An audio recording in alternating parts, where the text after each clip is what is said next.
Hello. In this lesson, I'll be walking you through the one proportion z-test. I, of course, encourage you to pause the video at any time to read the question if you do not have the worksheet in front of you, because I will be moving at a pretty quick pace and not giving you time to read necessarily, just to make the video length shorter. Also, during the video, I'll encourage you to work ahead. So pause the video at the proper moments to try to see if you can complete the second question that we'll do together without my guidance at first. And this way, if you're staying one step ahead, it gives you a chance to practice before the assignment itself. So as far as this lesson is concerned, it does come after our Z testing and our T testing. And you're going to see some familiarity with the work that we're doing because it still will have 4 steps. So why do we need another type of hypothesis test? Well, it's the same for the same reason that we actually have 2 different types of confidence intervals, T intervals and one proportion Z intervals. In statistics, one huge division is the distinction between whether you're looking at population averages or population percents or proportions. So in these questions, we're not going to be given averages, we're going to be given percentages from a population, and we're asked to actually test to see if these percentages or proportions are valid or invalid. So to begin with, the 2 examples that I'll be running are based on this data right here. And this is something that I came across, and I was actually quite surprised when it comes to special needs people, that actually there's many more difficulties that they are burdened with, and high percentages of untreated tooth decay. 20% have some sort of eye disease, 50% have significant flexibility issues, 30% of them fail hearing test, and 20% of them have low bone density. Now, this is information that's taken from a population of Special Olympic athletes, and I guess maybe it pulls at my heartstrings a bit to notice that these numbers are quite high, and it's not something we even recognize if we meet maybe someone, a special needs person, or just pass them by, that they're actually dealing with many more difficulties than we even can see. So to test whether these percentages are actually accurate or not, we can actually run a one proportion z-test. And the 2 features I'm going to focus in on this list are the tooth decay and also the hearing test. So I will do a hypothesis test, a one proportion z-test, at first this tooth decay. So focusing in on this line here, that 48% of them have untreated tooth decay, and matching that up with the 40% here. Now, just as we did our work with the t-test, you have to distinguish which one is coming from the population and which one's coming from the sample. And this 40% is coming from the population, so we call it P. This 48% is coming from the sample, so we won't call it P, we'll call it P hat. And you notice that's very similar to when we called out X hat or X bar for sample averages. So this is from the population, it's a parameter, and this is from the sample, it's our statistic. So think back to when we did the hypothesis tests, the z-test and the t-test. When you do your first step, listing your hypothesis, do you put the population data into that, or do you put the statistic? So right off the bat, we're going to have a ho and a ha. So which number belongs with the first step? Think about that, and when you're ready, continue.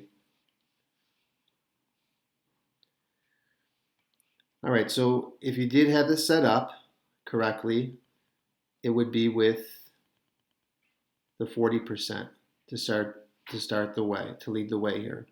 And we're told that 40% have untreated tooth decay in the population.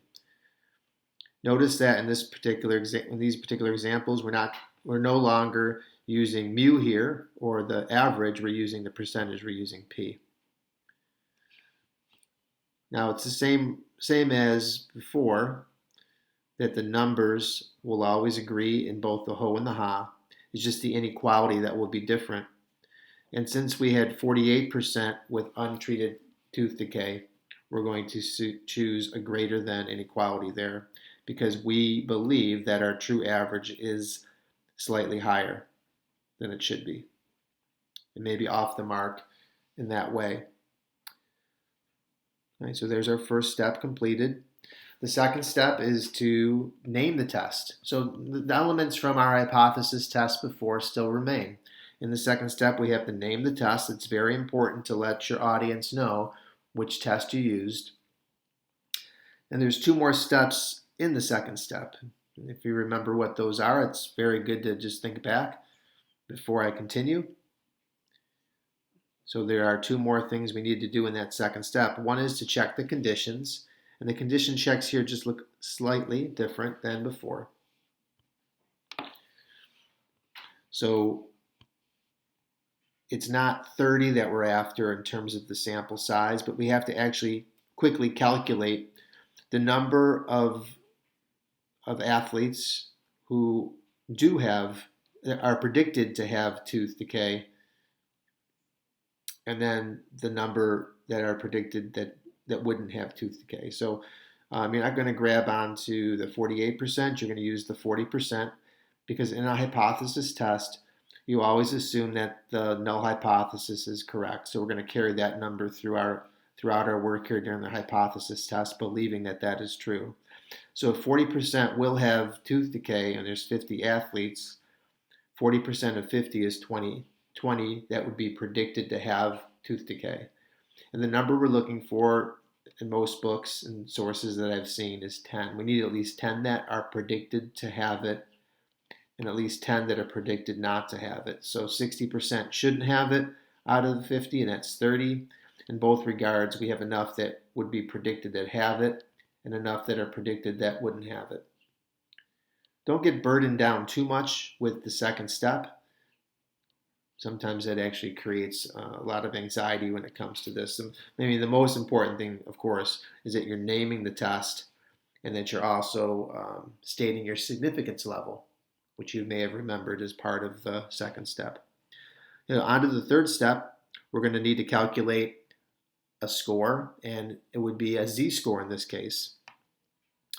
So a formula for the z-score is very similar to the formula for the t-score, and it's the sample percent take away the true percentage.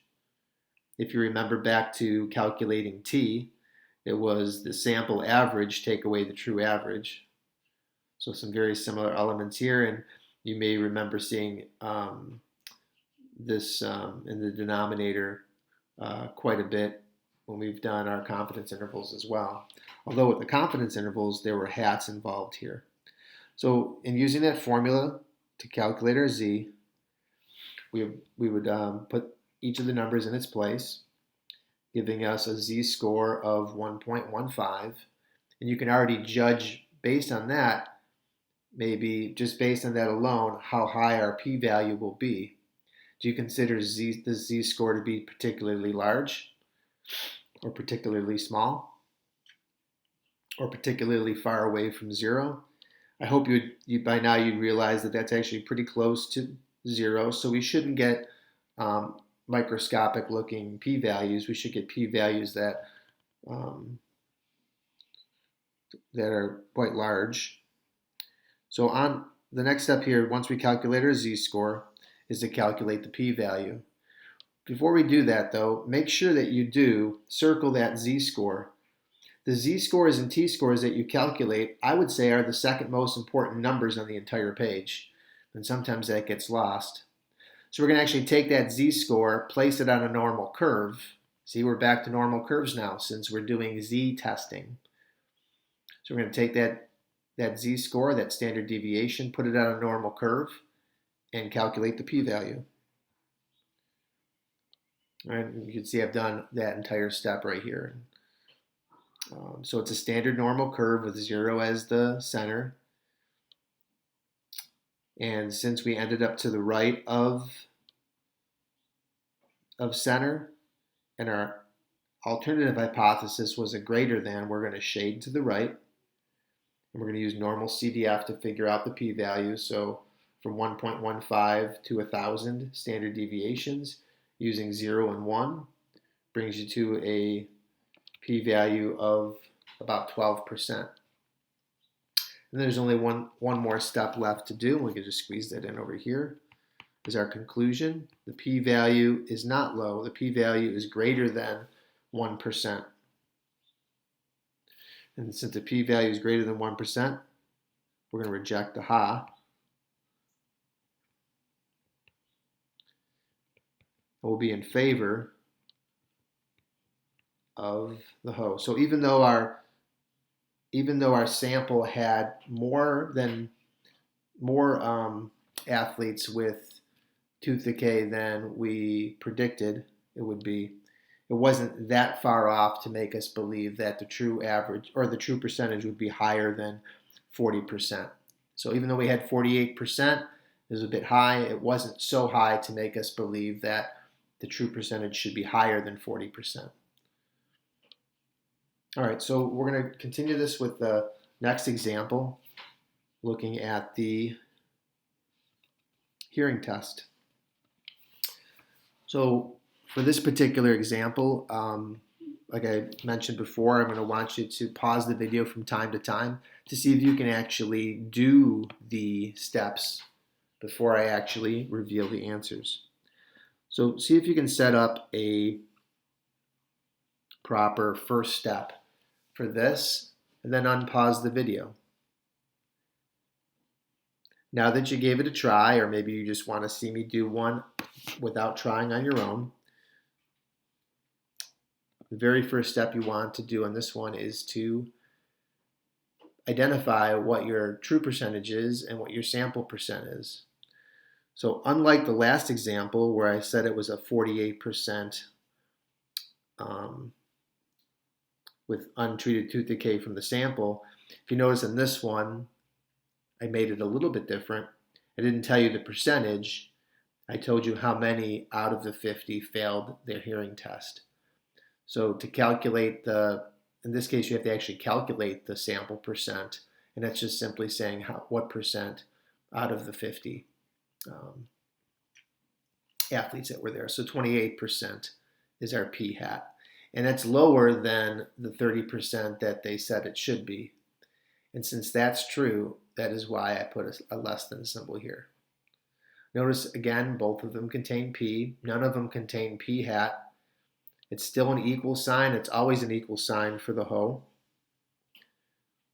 Noticing that it didn't drop down and identify that that's the ho and the ha. I guess maybe that's assumed to be one and the other. The next step, see if you can actually calculate that next step or complete that next step for me. The 3 things in the second step that are necessary. So if you're ready to go on, you can unpause the video and take a look at how I laid that out. So in the second step, did you name the test? That's important. And then what is the predicted amount of athletes that would have failed the hearing test out of 50? Well, 30% out of 50, which is 15. And that checked out to be okay. The number predicted that wouldn't pass it would be 35, and that's also greater than or equal to 10. So our sample size is big enough. Some books actually use 15 here instead, but I've seen more books maybe use 10 as the bare minimum. It is a simple random sample of athletes, and again, I set my significance level. Okay, on to that third step. See if you can actually calculate that third step without me. As an extra challenge, see if you can actually figure out how to use the graphing calculator menus to calculate it. So unpause the video when you're ready to continue. All right, so working it out by hand, which is what I did not finish. So you can watch me do this live if you wanted to. So we're going to put in all the ingredients that we have. We know that it's 28% for our sample percent. It was 30% for the true percentage. Zooming in is also very helpful on this. Explain everything. So underneath we're going to have 0.30 times 0.70 divided by the number in our sample, which is 50. And then take your time to plug this in too. I mean, sometimes I'll calculate the top number first and then divide it by the number underneath. But you don't want to rush the calculation of z and type it in the wrong way. Remember also that all of these numbers here are all under a square root. So if you plug that all in, you should get negative 0.31. So on our normal curve, our standard normal curve with an average of 0 and a standard deviation of 1, you're going to place your z-score, noticing that we're to the left of 0, and that should have happened because our ha was a less than. The alternative hypothesis always tells you the direction of the shading, so we should be shading to the left. And then we're using normal CDF to figure out the probability or the p-value. So from negative 1,000 to negative 0.31, using 0 and 1 as our mean and our standard deviation, ends up getting you a p-value of approximately 38%. Now don't be in such a hurry to move on to the fourth step. And by that I mean really emphasize the two most important numbers on the page here, that the z-score right here is negative 0.31. Make sure you indicate that is the z-score and really emphasize it. One of the reasons why the z-score is important is because it takes all this data right here and compresses it into just one number. And as I mentioned before, you could actually base your hypothesis test on the z-score and really not even officially need a p-value. I mean, that z-score is very close to 0, so you should expect a lot of probability. But to get more technical, make sure you're graphing your curve. And make sure that, again, you'll also emphasize that you've just found a p-value. That's pretty much like the treasure at the end of the treasure map that you're trying to hunt down. So that's the gold at the end of the rainbow. You want to make sure that you emphasize what that is. And then from there, it's just simply stating what the conclusion is. Once again, our p-value is greater than 1%. So we have a lot of probability there, so we're going to reject the ha. And once again, we're going to be in favor of the ho. So we had 28% that failed the hearing test. It was supposed to be 30%. Our sample was not much different, and statistically we can say that it's actually a pretty common occurrence to get a sample that's that far off the mark or worse. So, I did want to show you on the graphing calculator, if you gave that a try, how you would take this information here and plug it in. So taking a look at the graphing calculator and pressing the stat button and tests, we can find, just as we did before, the one proportion z-test is among all those other tests and intervals there that we've played around with. I guess I actually did type all this in its proper location, but I'll just point out with my cursor here. So you should be using 0.30 here. If you notice, it says p sub 0 here. Well, it doesn't exactly put it as a subscript, but that is your null hypothesis that it was supposed to be 30%. X, I wrote down as 14, because there were 14. It's not asking for the sample percent, it's asking for how many athletes did fail the test, and it was 14 out of 50. So typing that all in, you can see it's got the same z-score, the same p-value that we calculated. It does do you the favor of actually telling you what the sample percent was. And then just make sure you choose the right inequality. And because our ha was a less than, we're going to select this one here. So just by way of just showing you one more use of this in terms of, or one more application of this, let's change this data to the one that we had before on the tooth decay. So it was 40% for the null in the first example that we did. And remember, if you're using a touch screen on the iPad, if you just touch this where X is 14 to change it, notice it reverts back to the 0.3. So on the iPad, it's very picky to make sure that you're pressing the enter button at the bottom right-hand corner every time that you make a change in typing this in. So that can be a little frustrating, or you might not even notice it. So making sure you press enter so that it updates. So in the first example, going back to the first example,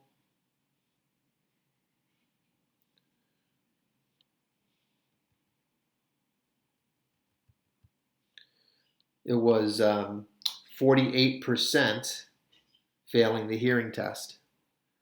Well, what we don't have is we don't have, at least they did not give us in this first example, what X to use, but it was 48%. So that's something you have to pay attention to. If you try to type in 0.48 here, boy, it actually let you do that, which is actually very surprising. I think on the graphing calculator, it won't even let you type that in, because how could X be 0.48? X is representing how many people, actually, how many athletes had the tooth decay. So on the graphing calculator itself, it will say error. It won't let you type in an X that's not a whole number. So so how many had tooth decay? It was 48%. Well, 48% of 50 is actually 24 athletes. So you have to actually do that calculation there and then hit enter in between. You can see it's giving me the same z-score that was in our first example, but not the same p-value, and that's because my inequality isn't correct. So make sure you match the inequality to the ha, which was a greater than. And once it's all done, you see that the same answers that we have here, and even the graph is given to you, which is fantastic. So really, when it comes to that third step, don't be shy about actually using the calculator or the calculator app to run that whole third step. And if you do that, just make sure that you mention that you use the calculator for it. State what the z-score is, state what the p-value is. Remember, those are very important. And then also graph and shade the normal curve in this case. So that's it for my walkthrough. And I guess there was maybe a few more things to talk about, maybe just taking a sneak peek at the question I was going to give you to do for homework, or there were two questions I was going to give you for homework. So again, you can pause the video, take a screenshot of it if you need to, if you don't have the worksheet. But I have two one proportion z-tests for you to try on your own. However, since this is only the first lesson on it, I've given you a solution for the first question, which I'll even give you a sneak peek of right here. But you shouldn't look at it until you've actually done the question yourself. So I'll flip the screen over for people that don't have the worksheet, that aren't in my class. So that would be the answer, and you can take a screenshot of that, the answer to the first question. And then the second question for homework